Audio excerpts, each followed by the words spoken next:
Baik, Bismillahirrahmanirrahim. Assalamualaikum warahmatullahi wabarakatuh, Bapak Ibu. Hari ini kita masuk dengan materi perkuliahan keempat dengan saya. Atau kalau dari seluruh perkuliahan hari ini adalah kuliah ke-14 ya.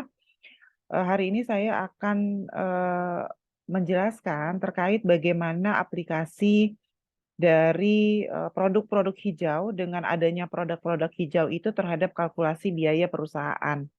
Jadi kalau kemarin saya membangun mindset kenapa kita perlu green finance, hari ini kita sudah masuk ke kalkulasi biaya perusahaan.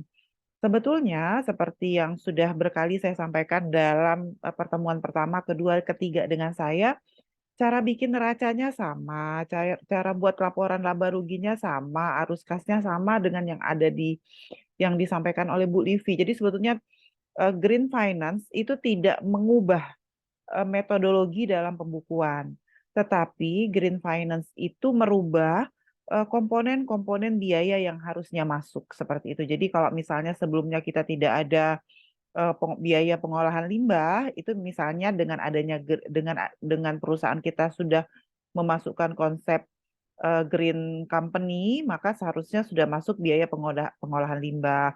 Kalau awalnya limbahnya dibuang begitu saja, kemudian kita recycle limbahnya, maka di dalam green finance juga masuk bagaimana biaya recycle limbah menjadi produk baru. Nah, kalau limbahnya di recycle, berarti ada produk lain yang dihasilkan dari limbah. Nah, itu akan nambah penerimaan. Nah, kira-kira gitu. Jadi, tetapi sebetulnya metodologi di dalam pembukuannya tetap sama gitu ya. Yang membedakan itu adalah komponen-komponen penyusunnya, karena kita sudah menghasilkan produk-produk hijau tadi, kita sudah mengeluarkan biaya untuk pengolahan produk hijau. Materi kuliah hari ini itu juga sudah saya share di ELE, jadi nanti silakan di-download di ELE terkait dengan materi perkuliahan hari ini.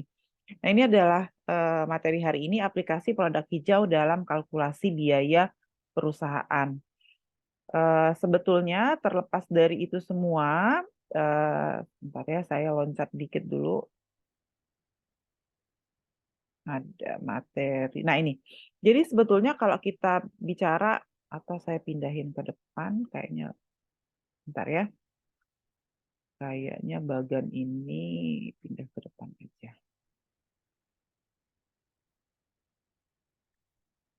Oke.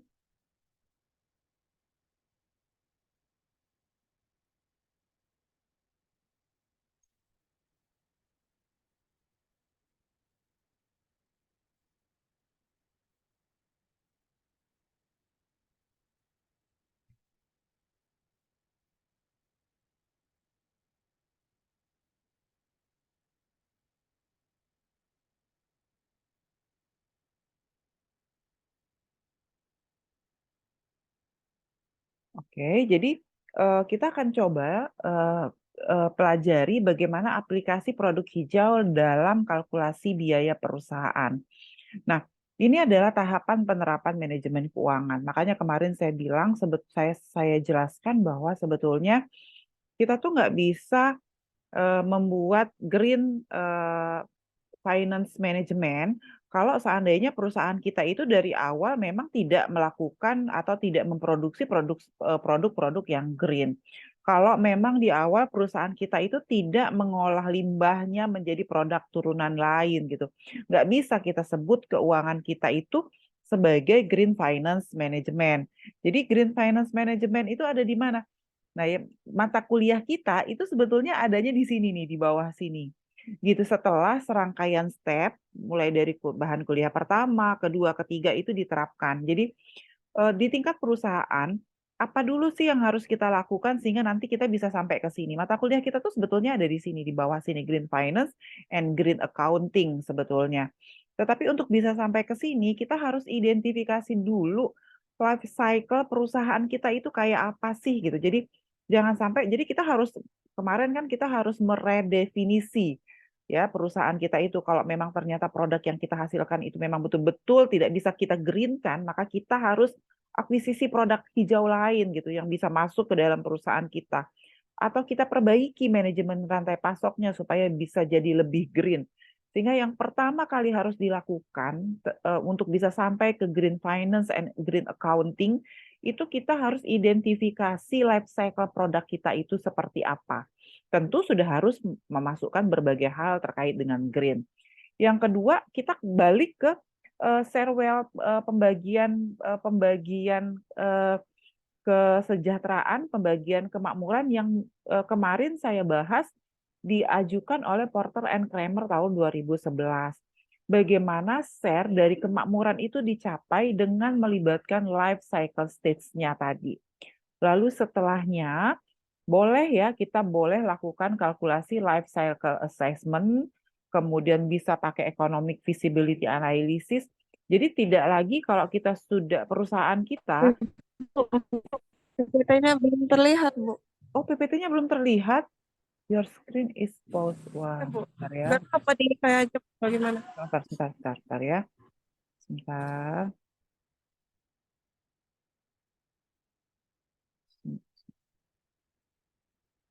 Kalau sekarang udah kelihatan belum? Sudah, Bu. Ya udah, Bu. Ya. Udah. Oke. Nah, jadi saya ini cerita. Oke, baik. Nah, jadi saya ulang ya, berarti mata kuliah kita, manajemen keuangan itu sebetulnya ada di sini nih.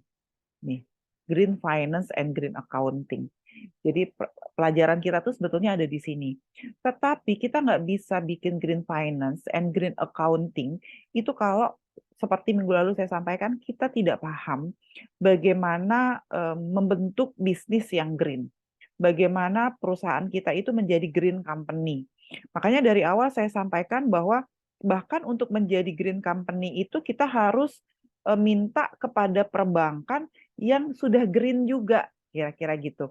Jadi banyak life cycle yang atau banyak tahapan-tahapan yang harus kita lalui sehingga kita bisa betul menjadi green company dan akhirnya bisa menyusun green finance dan green accounting. Jadi tahapan dalam penerapan manajemen keuangan itu akhirnya jadi panjang gitu loh. Pertama kita harus identifikasi life cycle stage-nya. Life cycle stage itu mulai dari produk kita itu dapat inputnya dari mana, kira-kira inputnya itu kita dapat dengan merusak lingkungan atau tidak gitu ya. Itu harus kita definisikan betul. Jadi life cycle stage. Setelah itu setelah kita punya life cycle stage, maka selanjutnya yang harus kita definisikan adalah seperti perkuliahan minggu lalu adalah share wealth value-nya. Bagaimana sih sharing kemakmuran yang diperoleh setelah company kita jalan, tidak hanya terhadap perusahaan, tapi juga terhadap lingkungan dan juga terhadap masyarakat sekitar. Nah, setelah kita tahu stage-nya seperti apa, kita tahu bagaimana share wealth value-nya seperti apa, maka kita bisa hitung life cycle assessment-nya. Kalau seandainya di dalam analisis private company, biasanya kita analisis dengan financial visibility. Maka ketika perusahaan kita sudah dalam tanda kutip green, kita nggak bisa lagi pakai financial visibility, tetapi economic visibility. Kita kalau biasanya selama ini kita mengenal net present value untuk bisa tahu apakah perusahaan kita layak atau tidak, maka untuk green company yang kita hitung adalah economic net present value-nya. Kalau di dalam kelayakan usaha yang kita hitung adalah selama ini adalah IRR, internal rate of return, tingkat pengembalian modalnya seperti apa, maka ketika perusahaan kita sudah menjadi green company yang kita hitung adalah economic rate of return-nya. Termasuk juga BC rasionya, ya BC-nya, ini sebentar ya, termasuk juga BC-nya, ini nggak ada BC, ini rasionya nggak ada lagi ya sebetulnya. Kalau dia sudah B per C berarti dia sudah nggak pakai rasio, ini buang. Ya, oke. Jadi bahkan ketika kita menghitung BC-nya pun BC itu adalah benefit per cost yang sudah memasukkan produk-produk yang green. Nah, tinggal nanti kita lihat visible nggak sih perusahaan kita itu untuk bisa menjalankan as a green company. Kalau ternyata visible, kita bisa lanjut.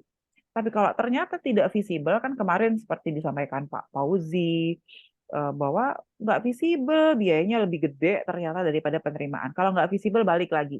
perbaiki dulu life cycle stage-nya. Jangan-jangan masih ada yang salah dengan life cycle stage-nya. Jika visible, maka kita bisa lanjutkan dengan green investment. Karena tadi kita sudah menyusun cycle stage-nya itu dengan green, maka kita bisa lakukan investasi, kemudian investasinya harus dikelola, di-manage, maka disebut dengan green management. Dan ketika perusahaannya sudah jalan, kita bisa susun green finance and green accounting. Tetapi sebetulnya kembali saya ulangi bahwa cara membukukan antara company yang green dan tidak green itu cara pembukuannya sama.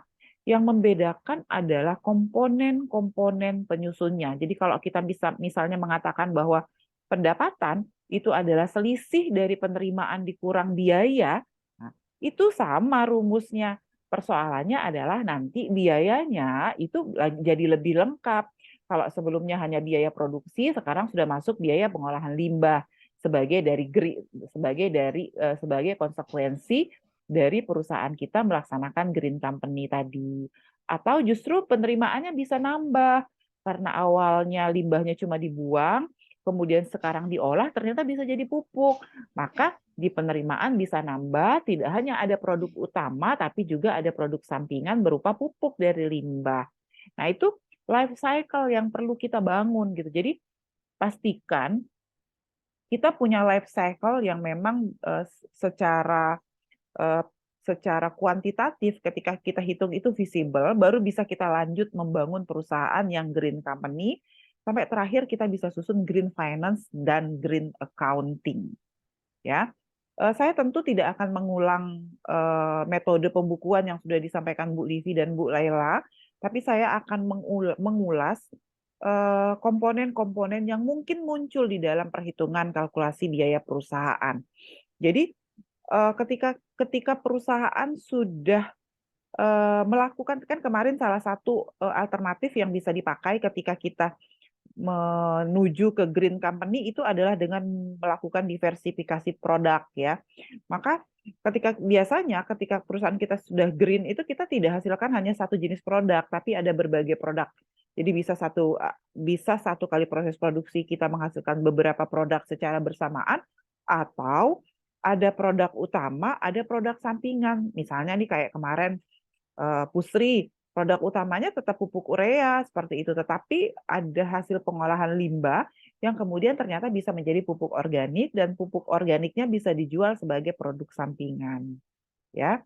Nah, ini contoh sample of value creation green product. Jadi misalnya untuk kelapa sawit itu kita paham ya bahwa pengolahan produk hijau sampingan dan gabungan itu akan berdampak pada biaya penerimaan dan laba perusahaan.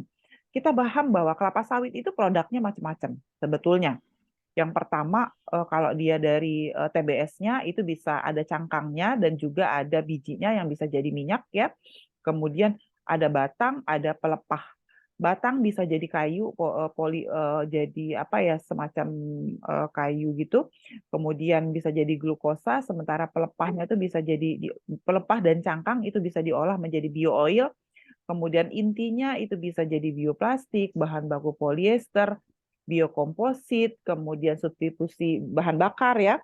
Nah, ini sebetulnya ini adalah produk sampingan di luar kita bisa menghasilkan CPO sebagai produk olahan dari TBS-nya. Jadi ini ketika nanti kita mengolah ini berarti kan kita nggak buang tuh, maka sudah ada waste management di dalamnya dan semuanya sifatnya bio dan berarti sudah green product, kira-kira seperti itu. Nah, tetapi apa dampaknya? Dampaknya ketika saya ngolah batang, saya ngolah pelepah, ketika company ngolah cangkang, ketika company ngolah inti sawitnya, itu tentu akan ada dampak terhadap biaya karena ada tambahan biaya produksi, ada dampak terhadap penerimaan, tentu ada dampak terhadap penerimaan. Kenapa? Ini produk-produk ini bisa dijual semua dan tentu harapannya akan berdampak kepada laba perusahaan. Nah, sehingga saya berarti ada berbagai ketika perusahaan sudah masuk menjadi green company, maka dia ada macam-macam produk yang dihasilkan. Tadi produk dari sisa limbah yang awalnya kebuang itu namanya produk sampingan secara akuntansi. Jadi nanti akan ada produk sampingan ya yang digunakan untuk satu atau beberapa produk yang bernilai total relatif kecil dan diproduksi secara berbarengan dengan produk yang nilainya lebih besar. CPO-nya tadi namanya produk utama. CPO-nya produk utama, sementara nanti ada biosolar, ada kayu partisi tadi, kemudian ada minyak dan sebagainya, itu menjadi produk sampingan.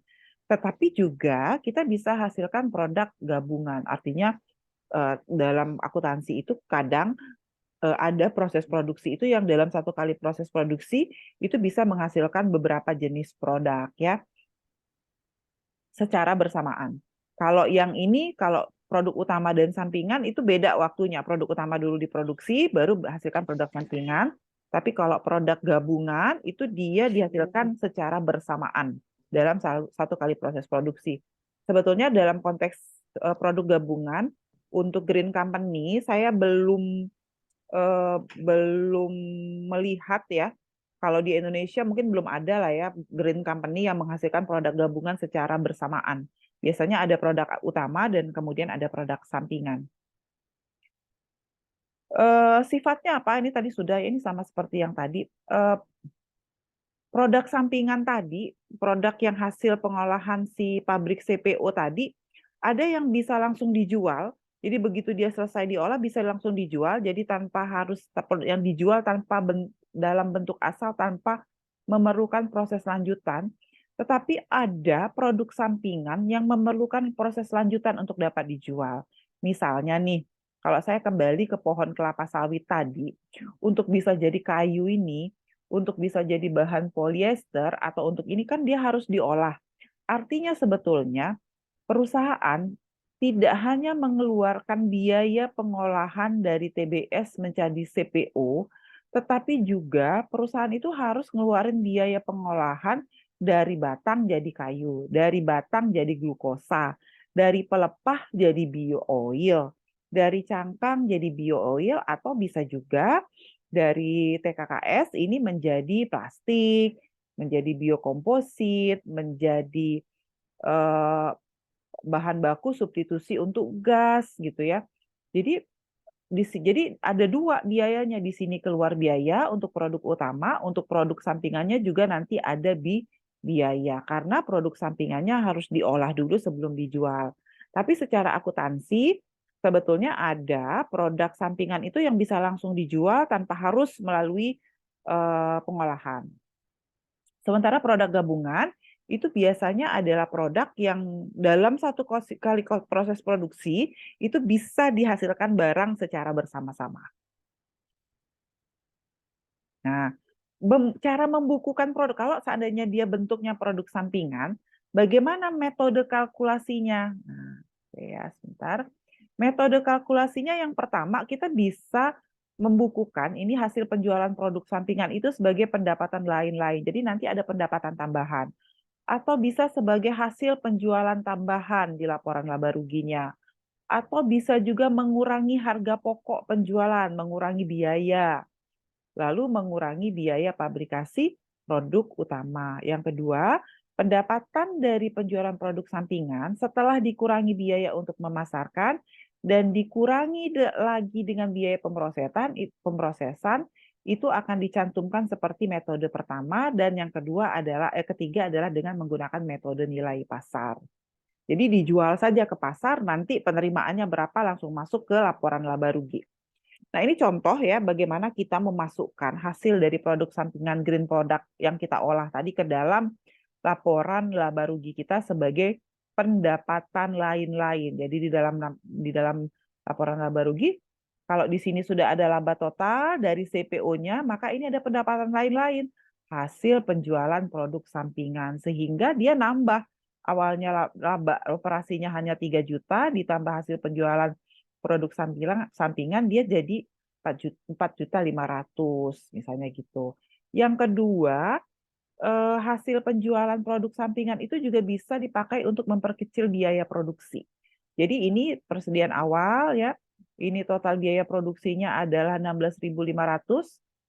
Misalnya kita menghasilkan CPO-nya 11.000 ton dikali 1,5 juta, maka 16.500.000. Total hasil penjualan produk sampingannya adalah 1,5 juta. Maka biayanya itu awalnya 16.500.000 dikurang 1.500.000 itu menjadi 15 juta. Jadi bisa nambah laba atau bisa mengurangi biaya. Kira-kira gitu. Nah, ini juga sama metode nilai pasar. Jadi jadi di mana sebagian dari biaya gabungan akan dialokasi ke produk sampingan, biaya persediaan didasarkan atas alokasi biaya ditambah dengan biaya pemrosesan lanjutan. Jadi kalau yang ini dipisah. Kalau untuk produk-produk sampingan yang memang harus diolah dulu berarti kan ada biaya. Jadi dipisahin, ini adalah biaya untuk produk utama dan ini adalah komponen perhitungan untuk produk sampingannya. Jadi nanti di total, awalnya nih misalnya ditambah dengan biaya produksi secara pemisahan, nanti dia malah 4.250.000 ditambah 2.300.000 menjadi 6.500.000. Ya, jadi ini adalah metode nilai pasar. Nah, sekarang kalau tadi produk sampingan, bagaimana untuk produk gabungan? Terkadang ketika perusahaan kita sudah menjadi green company, kita akhirnya bisa menghasilkan beberapa jenis produk dalam satu kali proses produksi. Misalnya saya pengusaha pupuk organik. Dalam satu kali proses produksi saya bisa menghasilkan 2 jenis pupuk, pupuk organik cair dan pupuk organik tablet. Tapi 2 produk ini melalui proses produksi yang sama. Misalnya nih, alat untuk memfilter pupuk cair yang masuk itu sama gitu. Sehingga memang biayanya tuh jadi kita bingung. Kadang-kadang pengusaha jadi bingung. Misalnya, oh kalau gitu biaya untuk pupuk organik cairnya berapa, biaya untuk pupuk padatnya berapa, kira-kira gitu. Maka pada saat itu kita akan pakai definisi yang disebut dengan biaya gabungan atau joint cost. Jadi intinya joint cost itu kalau seandainya produknya dihasilkan secara bersama-sama, ya. Di sini saya akan kasih contoh. Anggaplah nih industri empek-empek itu nggak bisa. Anggaplah industri empek-empek itu adalah industri yang green. Nah, mereka menghasilkan produk. Kan kalau datang ke tempat empek-empek gitu ya, mereka tuh nggak pernah memisahkan ikannya tuh di awal. Misalnya nih, oh ini ikan 2 kilo untuk pempek adaan, ini ikan 2 kilo untuk pempek panggang, ini untuk kan nggak pernah kayak gitu. Ya nggak? Mereka biasanya memisahkan itu setelah adonannya selesai. Sehingga pengusaha pempek itu kadang-kadang kalau ditanya berapa sih harga pokok pempek, berapa sih harga pokok pempek adaan tuh mereka nggak tahu. Berapa sih harga pokok pempek panggang tuh mereka nggak tahu. Kenapa? Karena biaya produksi awalnya tuh sama. Nah, sekarang itu namanya produk gabungan. Karena itu kita akan coba nih, misalnya nih, saya punya biaya produksi gabungan, ikan, tepung, air, garam, itu 500.000 misalnya. Ya, persoalannya adalah dari total biaya produksi 500.000 ini berapa sih yang menjadi biaya produksi untuk adaan, berapa biaya produksi untuk pempek panggang, berapa biaya produksi untuk kapal selam, dan berapa biaya produksi untuk lenggang. Maka apa yang harus kita lakukan? Biasanya kita pakai nilai pasar. Misalnya nih, dari total 500.000 tadi, kita bisa menghasilkan 100 unit pempek adaan, 150 unit pempek panggang, 50 kapal selam, dan 25 pempek lenggang. Ini harganya. Nah, puasa-puasa ngomong makanan nih. Oke. Total nilai pasarnya berapa? Oh, penerimaan dari pempek adaan itu adalah 100.000 kali 100 piece kali 2.500 itu 250.000, pempek panggang 150 piece dikali 3.500 525, pempek kapal selam 50 piece dikali 15.000 7.750, dan untuk lenggang itu 17.500, totalnya 437. Maka total penerimaan kita itu adalah 1.900.000. Totalnya itu salah ya. Total penerimaannya adalah 1.900.000. Maka kita cari persentase nilai pasar. Persentase nilai pasar itu adalah 12,74 itu dapatnya dari 250.000 dibagi 1.900.000. Dapat 12,74%. 525 dibagi 1.900.000 dapat 26,75. 750 bagi 1.900.000 38%, dan yang terakhir untuk PMP Renggang itu 22%. Lalu nilai persentase ini dikalikan dengan total biaya yang 500.000 tadi. Jadi 500.000 kali 12%. Oh, ternyata PMP Adaan itu hanya menghabiskan biaya produksi sebesar 63.000. Yang mana yang paling banyak menghabiskan biaya produksi? Nih, PMP Kapal Selam itu menghabiskan biaya produksi dari total 500 itu 191.000. Ya, jadi seperti itu cara mengalokasikan biaya produk gabungan. Tetapi ada produk-produk tertentu kalau di industri PMP itu ada produk yang ketika kalau PMP yang saya sampaikan ini kan begitu dia selesai dia bisa langsung dijual misalnya gitu. Tapi kalau yang ini ada jenis PMP tertentu yang ketika sudah jadi PMP dia harus diolah. Misalnya nih tekwan, ada biaya pemrosesan lanjutan, rujak mie, laksan, celimpungan, misalnya gitu ya. Ada biaya pemrosesan lanjutan. Maka tadi sama kayak setelah jadi limbah, limbah itu harus diolah dulu supaya jadi biodiesel. Maka ada biaya pemrosesan lanjutan, ya. Maka cara membukukan biayanya tuh beda lagi. Tadi kita tahu bahwa biaya produksi gabungannya adalah 50.000. Ini adalah total penjualan. Ini adalah nilai pasar setelah titik pemisahan. Jadi 15.000 kali 100 itu 1.500.000. Ini kali sini dapat ini ya. 12.500 dikali 50, 625 sampai terakhir total penerimaan kita itu adalah 4.125 jumlah dari atas ke bawah. Nah, ini adalah biaya pemrosesan lanjutan. Biaya pemrosesan lanjutan itu, ini penerimaan yang ini sama ini adalah penerimaan kalau produk 3, 4 ini terjual ya. Ini adalah biaya yang diperlukan untuk memproses pempek tadi jadi tekwan. Memproses 450 itu biaya untuk memproses pempek tadi jadi rujak mie. 500.000 itu adalah biaya untuk memproses empek-empek tadi jadi laksan dan jadi celimpungan. Maka total nilai pasar hipotesisnya berapa? Setelah kita tahu nilai pasar, nilai pemrosesan, maka 1,5 juta dikurang 550 itu 950. 625 dikurang 450 itu total nilai pasarnya sebetulnya cuma 175. Total nilai pasarnya itu setelah kita potong dengan biaya pemrosesan itu ternyata hanya 2.125 kalau kita olah. Jadi, nah, kita cari persentasenya kayak tadi. 44, ini dapat dari mana? 950 dibagi 2 juta, 44%, 175 bagi 2 juta 8%, 250 bagi 2 juta 11%, dan 750 dibagi 2 juta 35%. Maka kita kalikan, tadi biaya kita kan 500.000. 500.000 dikali persentase. Dikali persentase 500 kali 44%, 223.000. 500.000 dikali 8,24, 41. 500.000 dikali 11, 58. 500.000 dikali 35% itu 176.000, totalnya 500.000. Jadi nanti biasanya kalau untuk green product kita akan ke sini karena limbah-limbah atau sampingan-sampingan dari produk gabungan itu biasanya akan diolah dulu baru bisa dijual. Ada cara yang paling mudah untuk menghitung biaya produk gabungan. Kalau ternyata tidak ada pengolahan lagi dari produk gabungannya ya, langsung saja bagi. Kalau misalnya tadi diketahui biaya produksi gabungan untuk 4 jenis produk adalah 12 juta, kemudian jumlah produk yang dihasilkan adalah 6.000, jadi total 4 jenis produk itu 6.000, maka 12 juta bagi 6.000 itu jadi total biaya per unitnya adalah 2.000. Boleh juga kayak gini, ini yang paling mudah. Nah, ini ya.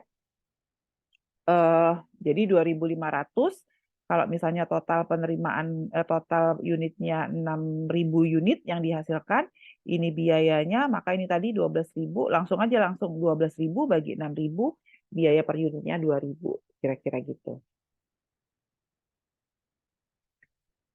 Lalu ada pakai rata-rata tertimbang. Kadang-kadang kalau pakai yang ini tuh kan aneh ya. Kok bisa sih Bu harga semua empek-empeknya disamakan gitu. Kadang-kadang kan kalau ini kan kebetulan empek-empeknya jenisnya sama. Kadang-kadang kita ketemu produk yang nggak bisa dibagi langsung rata gitu karena punya harga yang berbeda, sehingga dalam kasus tertentu untuk menghitung biaya produksi tadi kita menggunakan metode rata-rata tertimbang. Apa bedanya dengan yang tadi? Kalau yang ini ada poin tertimbang berdasarkan harga. Jadi misalnya nih, kalau kerupuk itu harganya 20.000, pempek kecil 2.500, pempek kapal selam 15.000, tekwan 12.500, maka kita kasih bobot. Misalnya kalau kerupuk itu berarti 8 kalinya dari si pempek kecil. Kalau pempek kecilnya 1, pempek kapal selam itu 15.000, kan sama 20.000 itu 6 kali lipatnya kira-kira. Atau 12.500 itu 5 kali lipatnya dibandingkan dengan 2.500. Ini jumlah produk yang dihasilkan, ini unit tertimbangnya. Maka kalau dia unit tertimbang itu dapatnya dari poin rata-rata tertimbang dikali jumlah produk, nanti dapatnya unit tertimbang. Kemudian ada perhitungan biaya per unit. Tadi kita tahu bahwa rata-rata biaya gabungannya adalah misalnya nih ya, diketahuinya 5 juta. Maka nanti kita share. Ini biaya per unitnya ya diketahui 1.600.000. Maka nanti alokasinya itu adalah misalnya cari tetap persentasenya ya, nanti tetap cari persentasenya, harga 2.000 dikali 1.500 cari persentase dan lalu nanti dicari alokasi biaya produk gabungannya sesuai dengan persentase. Tapi kalikan dulu antara 20.000 dengan unit rata-rata tertimbangnya. Baru nanti bisa dapat hitung alokasi biaya produk gabungannya. Oke, demikian materi saya hari ini. Silahkan jika ada yang ingin ditanyakan terkait materi perkuliahan kita hari ini, ada yang mau diklarifikasi. Jadi saya sampaikan kembali bahwa ketika kita menerapkan perusahaan kita menjadi green company, itu sebetulnya tidak mengubah proses pembukuannya. Yang membedakan itu hanya komponen-komponen penyusun di dalamnya, seperti itu. Jadi sama saja sebetulnya caranya, tapi tadi nanti ada tambahan penerimaan atau justru tambahan penerimaan itu bisa mengurangi biaya, kira-kira seperti itu. Silakan kalau ada yang ingin ditanyakan terkait materi perkuliahan hari ini. Ada yang...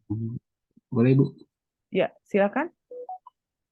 Nah, jadi ini, Ya, Bu. silakan. Jadi mungkin kalau misalnya perusahaan A ini mau menerapkan green finance di tempatnya gitu. Itu, Bu, misalnya kalau dia mau mengubah itu dari yang biasa jadi green finance itu kayak ada izin nggak, Bu? Misalnya izin ke Dinas Lingkungan Hidup atau mungkin kayak izin apa gitu, Bu, untuk bisa itu, Bu, mungkin bisa dijelaskan.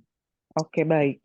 Sebetulnya gini, kan ketika kita mau bikin perusahaan, itu biasanya salah satu syarat pendirian perusahaan itu adalah analisis kelayakan. Ya.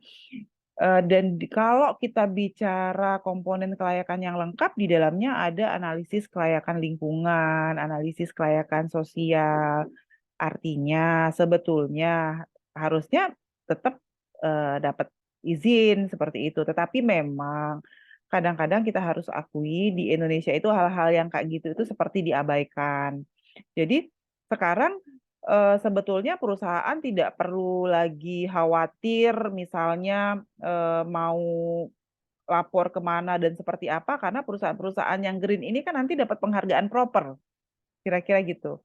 Ya, jadi tinggal harusnya yang dilakukan oleh perusahaan adalah memastikan bahwa ketika perusahaannya sudah menjadi green, dia tetap layak secara finansial dan ekonomi. Kira-kira gitu. Jadi jangan sampai nanti ketika sudah menjadi green company ternyata nggak bisa tutup biaya untuk pengolahan limbah, nggak bisa tutup biaya untuk pengolahan produk sampingan tadi gitu. Jadi itu yang harus dipastikan. Bisa ikutin dan juga termasuk memastikan pasarnya ada nggak sih yang beli. Ya, misalnya biosolar, kemudian kayu yang dari janjang kelapa sawit tadi bisa nggak sih, ada nggak sih yang mau beli? Nah, itu dulu yang harus kita pastikan sampai nanti kita yakin kalau kita, makanya tadi di step yang disampaikan ini terkait perusahaan di sini, oke, di step ini kan disampaikan bahwa kita harus laksanakan kalkulasi life cycle assessment-nya kayak apa. Ketika kita lakukan life cycle assessment, di dalamnya ada economic feasibility study untuk memastikan bahwa kegiatan kita itu memang layak, bahwa untuk jadi green company itu layak, memang perusahaan kita itu bisa dapat untung secara finansial dan juga untung secara ekonomi, share wealth value-nya itu berjalan. Tapi kalau ternyata hasil analisis life cycle assessment-nya tuh nggak visible, kan kita harus balik ke atas. Ya Rizky ya? Gitu. Tapi untuk syarat-syarat pendirian perusahaan dan sebagainya itu sama. Kira-kira gitu. Artinya semua perusahaan yang mau berdiri harusnya melampirkan laporan kelayakan usahanya lengkap. Gitu. Ya Rizky? Baik, Ibu. Ya, ada lagi silakan yang mau bertanya Bapak Ibu.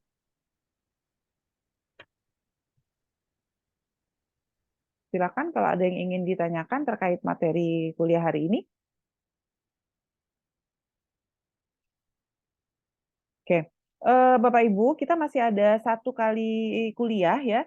1 kali kuliah itu akan dilaksanakan dengan tugas mandiri. Bapak Ibu, saya minta untuk melakukan review jurnal internasional yang menganalisis tentang green finance ya. Jadi silakan lakukan review, critical review terhadap jurnal tersebut. Apa sih inti dari green finance dari jurnal tersebut? Jadi untuk kuliah ke-15, Bapak Ibu saya minta untuk melakukan critical review terhadap jurnal dengan topik green finance ya. Jadi boleh green finance atau boleh green company, boleh silakan atau dua-duanya. Kadang-kadang kan kalau ada jurnal yang membahas tidak hanya green company tapi juga efek ke green finance seperti apa, silakan dilakukan review. Jurnalnya dimasukkan ke dalam file, reviewnya juga disampaikan di dalam satu file dan diupload ke e-learning ya Bapak Ibu. Saya mohon bagi Bapak Ibu yang belum familiar dengan e-learning bisa mulai belajar untuk masuk ke e-learning. Jadi jangan sampai nanti di akhir semester ada yang kirim tugas ke saya tuh satu lembar penuh HP gitu. Kalau tugasnya ada 4, terus satu lembar, satu tugas tuh 20 halaman, dikirim satu screenshot, langsung penuh HP saya kalau setiap mahasiswa kirim. Jadi Bapak Ibu, buat saya mohon untuk yang belum familiar dengan penggunaan e-learning, mungkin bisa belajar dengan teman-temannya gitu untuk bisa upload tugas di e-learning. Penting untuk mengupload tugas di e-learning untuk memastikan ke depan jika terjadi apa-apa, kalau di HP saya tuh hilang pasti. Tapi kalau Bapak Ibu simpennya di e-learning, misalnya ke depan saya bilang, Bapak nggak ngumpul tugas atau Ibu nggak ngumpul tugas saya, kita bisa cek sama-sama di e-learning. Bapak Ibu punya screenshot, Bapak Ibu upload, dan saya juga bisa cek apakah Bapak Ibu berhasil upload atau tidak. Kira-kira gitu. Jadi kita bisa sama-sama enak untuk sama-sama mengklaim kinerja kita masing-masing. Kira-kira gitu. Ya, tapi kalau simpan ke HP, itu akhirnya ke delete gitu, nggak punya bukti kinerja. Termasuk juga nanti ke depan, misalnya prodi memerlukan akreditasi dan sebagainya, itu bisa diakses lewat e-learning semua. Jadi mohon untuk yang belum familiar dengan penggunaan e-learning dapat segera bisa mengakses e-learning dan bisa masuk ke dalam e-learning ya Bapak Ibu. Baik, kalau tidak ada lagi yang ingin bertanya, saya tutup kuliahnya. Terima kasih atas perhatiannya. Tugasnya 1 minggu ya, jadi hari ini hari Sabtu, jadi paling lambat berarti diupload Sabtu depan. Setelah Sabtu depan e-learningnya akan saya tutup, ya. Berarti nilai tugasnya kosong kalau Bapak Ibu tidak upload sampai dengan Sabtu depan. Baik, terima kasih. Saya tutup kuliahnya. Mungkin kita ujiannya setelah Lebaran ya. Materinya juga sudah saya selesaikan. Nanti untuk ujian akan kita laksanakan setelah Lebaran. Terima kasih. Saya tutup kuliahnya. Terima kasih atas perhatiannya. Mohon maaf lahir dan batin. Wassalamualaikum warahmatullahi wabarakatuh. Ya, maaf lahir batin Bapak Ibu. Iya. Selamat Lebaran. Maaf lahir batin. Sama-sama.